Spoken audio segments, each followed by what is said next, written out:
Fight वातावरण tight. होय, महाराष्ट्र विधानसभा निवडणुकीत असे 5 मतदारसंघ आहेत ज्या ठिकाणी आपल्याला काटेकी टक्कर पाहायला मिळेल। या 5ही मतदारसंघात अनेक दिग्गजांची प्रतिष्ठा आता पणाला लागली आहे। शिवसेना आणि राष्ट्रवादी काँग्रेसच्या फुटीमुळे राज्यात 6 प्रमुख पक्ष तयार झालेत, त्यामुळे राजकारणातील रंगत आणि गंमत आणखी वाढली। त्याचप्रमाणे हाय व्होल्टेज लढतीत अनेकांच्या छातीत धडकी सुद्धा भरली। अजित पवार, पृथ्वीराज चव्हाण, हसन मुश्रीफ अशा अनेक मातब्बर नेत्यांच्या मतदारसंघात यंदा कडवं आव्हान बघायला मिळतंय। त्यामुळे कोण आपली आमदारकी वाचवणार आणि कोणाची आमदारकी कोणामुळे जाणार याचाच घेतलेला हा सविस्तर आढावा। हॅलो, हाय, मी पद्मजा आणि तुम्ही पाहताय हॅलो महाराष्ट्र। यातील पहिला मतदारसंघ आहे तो म्हणजे बारामती। बारामती म्हणजे पवार कुटुंबाची पंढरीच। पवार बोलतात तीच बारामतीची पूर्व दिशा असं बोललं जातं। मात्र अजित पवारांच्या बंडामुळे राष्ट्रवादी काँग्रेस सोबत पवार कुटुंबात सुद्धा उभी फूट पडली। दादांनी साहेबांना धोका दिला, त्यांची साथ सोडली, परंतु ज्या पुतण्याने आपली साथ सोडली त्या पुतण्याचा त्याच्याच पुतण्याकडून करेक्ट कार्यक्रम करण्यासाठी पवारांनी बारामतीत आता मोठा डाव टाकलाय। युगेंद्र पवार या अजित पवारांच्या पुतण्याला थेट बारामतीच्या मैदानात उतरवून शरद पवारांनी दादांपुढे मोठं आव्हान तयार केले। लोकसभा निवडणुकीत अजित पवारांच्या पत्नी सुनेत्रा पवार यांना सुप्रिया सुळेंकडून पराभव हा पत्करावा लागला होता आणि त्यात युगेंद्र पवार यांचा सिंहाचा वाटा होता। सुप्रिया सुळेंच्या प्रचाराच्या निमित्तानं युगेंद्र पवार हे नाव बारामतीच्या प्रत्येक घराघरात पोहोचले। राजकारणात युगेंद्र पवार हे नाव तसं नवखं असलं तरी औद्योगिक आणि सामाजिक क्षेत्रात हे नाव तसं मुरलेलं आहे। विद्या प्रतिष्ठान आणि शिक्षण संस्थेच्या खजिनदार पदाची जबाबदारी हे ते सांभाळत आहेत। शरयू फाउंडेशनच्या माध्यमातून बारामती, इंदापूर आणि फलटण या तालुक्यात अनेक सामाजिक कामं युगेंद्र पवारांनी केलेली आहेत। ते बारामती तालुका कुस्तीगीर संघाचे अध्यक्ष देखील होते। लोकसभेला सुप्रिया सुळेंना मिळालेलं लीड म्हणजे अजित पवार यांच्या विरोधातील ते मतदान होतं।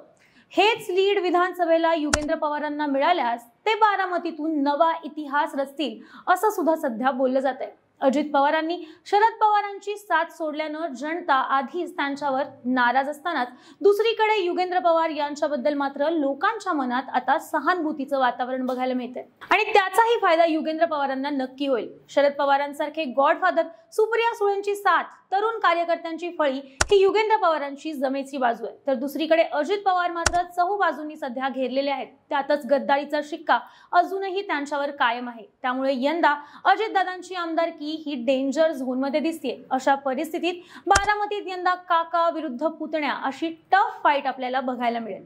दुसरा मतदारसंघ आहे तो म्हणजे इंदापूर। या ठिकाणी नेहमीप्रमाणे हर्षवर्धन पाटील विरुद्ध दत्ता भरणे यांच्यातच रंगतदार लढाई आपल्याला पाहायला मिळेल। फरक एवढाच आहे की हर्षवर्धन पाटील यंदा तुतारीकडून निवडणुकीच्या रिंगणात आहेत। महायुतीत इंदापूरची जागा अजित पवार गटाला जाताच हर्षवर्धन पाटलांनी तुतारी हाती घेतली। हर्षवर्धन पाटील हे शांत, संयमी आणि सुसंस्कृत चेहरा म्हणून ओळखले जातात। 1995 ते 2009 असे सलग 4 वेळा इंदापूरचे ते आमदार राहिलेले आहेत। हर्षवर्धन पाटलांना राजकारणाचा भला मोठा अनुभव आहे। मात्र 2014 आणि 2019 अशा दोन्ही वेळेला दत्ता भरणे यांना बळ देऊन अजित पवारांनी हर्षवर्धन पाटलांना विधानसभेच्या पटलावरून अलगद बाजूला सारलं। आता शरद पवारांच्या तुतारीकडून निवडणूक लढवून ते थेट अजित पवारांनाच आव्हान देत आहेत। इंदापूरच्या राजकारणाचा गाढा अभ्यास, मतदारसंघात रुजवलेला सहकार, जिल्हा सहकारी बँक, बाजार समिती, नगरपालिका इत्यादी स्थानिक स्वराज्य संस्थेमध्ये असलेली चांगली पकड, कार्यकर्त्यांची मजबूत फळी आणि सहानुभूती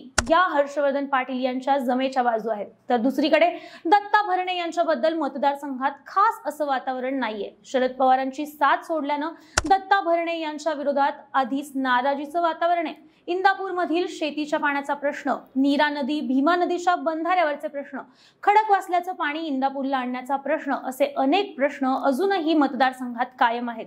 धनगर आरक्षणाचा मुद्दा सुद्धा दत्ता भरणे यांच्यासाठी इथं अडचणीचा ठरेल। मागील विधानसभेला अवघ्या 3110 मतांनी दत्ता भरणे यांचा विजय झाला होता। मात्र यंदा शरद पवार प्लस हर्षवर्धन पाटील या समीकरणामुळे दत्ता भरणे यांची आमदारकी चांगलीच धोक्यात आली आहे।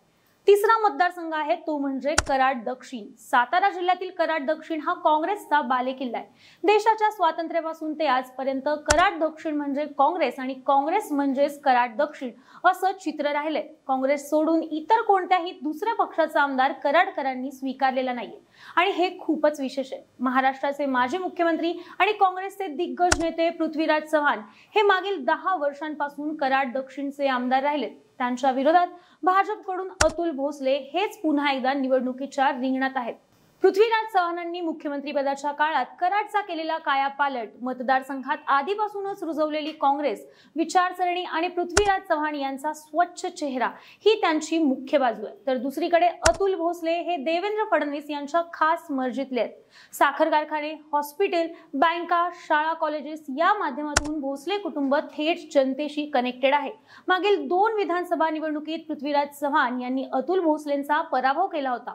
मात्र नुकत्याच पार पडलेल्या लोकसभा निवडणुकीत भाजप उमेदवार छत्रपती उदयनराजे भोसले यांना कराड दक्षिणेतून जवळपास 6,000चं मताधिक्य मिळाल्यानं पृथ्वीराज चव्हाणांसाठी ही धोक्याची घंटा सध्या दिसते। त्यामुळे यंदा अतुल बाबा विरुद्ध पृथ्वीराज बाबा अशी घासून लढत कराड दक्षिण मध्ये आपल्याला नक्की पाहायला मिळेल। चौथा मतदारसंघ आहे तो कागलचा। समरजित घाटगे विरुद्ध हसन मुश्रीफ या लढाईनं कागलचं वातावरण चांगलंच बदललंय। हसन मुश्रीफ हे मागील 5 टर्म पासूनचे कागलचे आमदार आहेत। मात्र अजितदादांच्या बंडात साथ दिल्यामुळे मुश्रीफांना कागलच्या मातीतच चितपट करण्यासाठी शरद पवारांनी समरजित घाटगे या हुकुमी एक्क्याला पक्षात घेतलंय आणि कागलची उमेदवारी दिली। समरजित घाटगे यांचा शाहू साखर कारखान्यामुळे कागल आणि कोल्हापूर दक्षिण मतदारसंघावर चांगलाच प्रभाव आहे। तसंच शरद पवारांना धोका दिल्यानं मतदारसंघात मुश्रीफ यांच्या विरोधात अगदीच नाराजी आहे। त्यातच समरजित घाटगे यांच्या पक्षप्रवेशावेळी शरद पवारांनी मुश्रीफ यांना जाहीर इशाराच दिला होता। लाचारी स्वीकारणाऱ्या मुश्रीफांना त्यांची जागा दाखवा असं म्हणत शरद पवारांनी थेट कागलमधून मुश्रीफांना टार्गेट सुद्धा केलं होतं। दादांच्या बंडामुळे आधीच कागलमधील राष्ट्रवादीची ताकद सुद्धा विभागली गेलेली असताना त्याचा फटका हा तर हसन मुश्रीफ यांना नक्की बसेलच। याशिवाय समरजित घाटगे यांच्याबद्दल जनतेच्या मनात सहानुभूती असल्यानं त्याचाही परिणाम कागलच्या राजकारणावर नक्की होईल असं सध्या बोललं जातंय। त्यामुळे कागलमध्ये समरजित घाटगे विरुद्ध हसन मुश्रीफ यांच्यात रंगतदार कुस्ती आपल्याला पाहायला मिळेल। पाचवा आणि शेवटचा मतदारसंघ आहे तो म्हणजे तासगाव कवठे महांकाळ। रोहित पाटील विरुद्ध संजय काका पाटील अशा 2 मातब्बर नेत्यांच्या लढाईनं तासगाव कवठे महांकाळचं राजकारण ढवळून निघाले। रोहित पाटील हे स्वर्गीय आर पाटील यांचे सुपुत्र आहेत। आर पाटलांसारखाच आवाज, तीच लकब, तीच भाषण शैली आणि तोच सुसंस्कृतपणा। रोहित पाटील म्हणजे साक्षात दुसरे आबाज। आबांच्या निधनानंतर अगदी कमी वयात रोहित पाटलांनी आपली राजकीय चुणूक दाखवली आणि लोकांमध्ये मिसळण्याच्या त्यांच्या या स्वभावामुळे रोहित पाटलांकडे तरुण मुलं किंवा मतदारसंघातील अनेक कार्यकर्ते हे सहज जोडले जातात। तासगाव नगरपालिकेत रोहित पाटलांचंच वर्चस्व आहे। त्यामुळे तासगावातील शहरी मतदार हे रोहित पाटलांचे प्लस पॉइंट ठरतात। तर दुसरीकडे त्यांच्या विरोधात माजी खासदार संजय काका पाटील यांनी शड्डू ठोकलाय। त्यासाठी काकांनी अजितदादांचं घड्याळ आता हाती बांधलंय। संजय काका पाटील यांचा सहकाराच्या माध्यमातून तासगाव कवठे महांकाळ मतदारसंघावर बऱ्यापैकी वर्चस्व होतं। तासगाव कवठे महांकाळ मतदारसंघात त्यांचा साखर कारखाना सुद्धा आहे। त्यामुळे जनतेशी त्यांचा चांगलाच कनेक्ट आहे। त्यातच अजितदादांनी संजय पाटील आणि माजी आमदार अजितराव घोरपडे यांच्यात समेट घडून आणल्यानं रोहित पाटलांसमोर सध्या तगडं आव्हान निर्माण झाले। त्यामुळे यंदा तासगाव कवठे महांकाळ मतदारसंघात आपल्याला काटेकी टक्कर नक्की पाहायला मिळणार आहे। बाकी तुम्हाला काय वाटतं, या 5ही मतदारसंघात कोण विजयी होईल? तुमची मतं, प्रतिक्रिया आम्हाला कमेंट करून नक्की कळवा आणि अशाच नवनवीन आणि राजकीय व्हिडिओसाठी हॅलो महाराष्ट्र या आमच्या चॅनलला लाईक, शेअर आणि सबस्क्राईब करायला विसरू नका। व्हिडिओ शेवटपर्यंत पाहिल्याबद्दल धन्यवाद।